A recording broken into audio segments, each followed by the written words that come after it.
LeBron, 33 points, 12 assists. You made 6 threes. You feel pretty good about your game these days? I just put a lot of work into it. Put a lot of work in my game, and it's a really good feeling when you're able to apply what you work on and what you train onto the game situation, and just trying to make the right plays not only for myself but for my teammates more importantly, and just try to be in the plus when I'm on the floor. What's it like to play in front of Kobe today? It's fantastic. I know he came to a game last year, and just having him in the building, just knowing what he meant to this franchise, what he means to LA. And for me and my teammates, what it means to be a part of the Laker Nation, the Laker family. It's a beautiful thing for me. I grew up watching, admiring.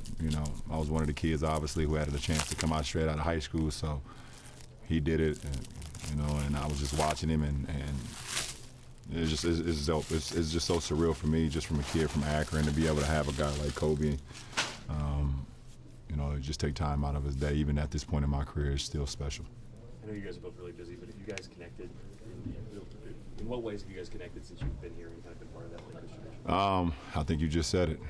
From the first when I signed here, I became part of the family, and he welcomed me here with open arms as well as everyone else. And just to have that support, from one of the greatest Lakers to ever play, is just special for me. Do you, on like a day-to-day basis, you guys are very motivated this year. On a day-to-day basis, does it have anything to do with the fact that your first year as a Laker wasn't kind of a tougher year? As far as what? As far as how? Does that motivate you on like a daily level, or is that just something that? Once I take the floor, no, it's motivating. It's motivating. I just didn't. Obviously, that December 25th game just, it basically set our season in the wrong. And a lot of things happened from that moment. And for me, having an injury like that never had happened to me before. So it kind of just set me back and gave me an opportunity to kind of just reset. But the whole off season, just hearing the noise and hearing everything that went with it, I was able just to go back and start from scratch. I broke down a lot of my game. I broke down a lot of everything that I went through, my body and everything, and just, said that when the fall come, I'm gonna put myself in the best possible shape, in the tip-top shape, both mentally, physically, spiritually, to get this season going the right way, no matter who's on the floor with us. So that's just where I'm at. You played in front of Obama, you played in front of Gordon, you played in front of the Duke and Duchess. But when you hit that brother-beaten three from the wing, you immediately kind of turned to Kobe. You aware of his presence throughout the course of the game? Absolutely. How could you not be? How could you not be?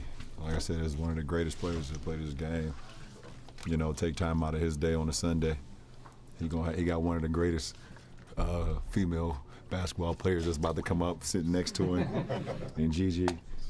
So I'm just trying to put on a show for him and give him a reason to be like, okay, we might come to another game. Has actually playing for the Lakers changed any of your perspective on what Kobe was able to accomplish here? No. I'm too much of a fan of the game and a historian of the game to ever not appreciate when you see greatness. So no.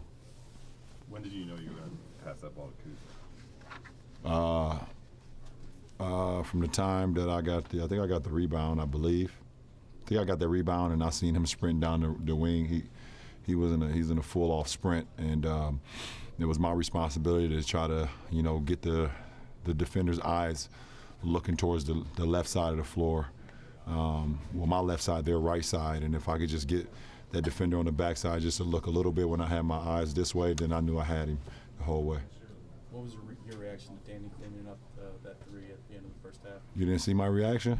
Did you see my reaction? It's not quite. I was kind of I was like, he's been trying to get one of those, and he said he had missed a couple so far this year. He said, I should have tip dunked one that he had early in the game, and that was special. That was UNC Danny right there, going up and getting that one.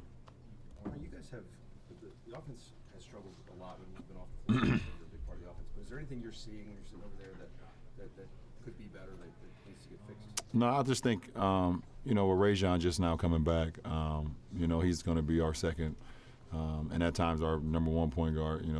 whatever the case, with Coach Vogel, however he does with the lineup. But, with him coming back and still kind of being on a little time restriction because of the calf, it's going to take a little while for that lineup to kind of get into a good groove because they haven't had much minutes together.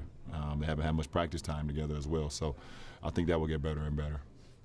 LeBron, you said Friday after the game that when there's periods when either KCP or Hawks sometimes have had struggles offensively, you keep encouraging them to shoot and you keep telling them that they put in the work. How important is that to you in terms of your leadership, just letting everyone know that you see the work that they do? I don't know. I see everything, honestly.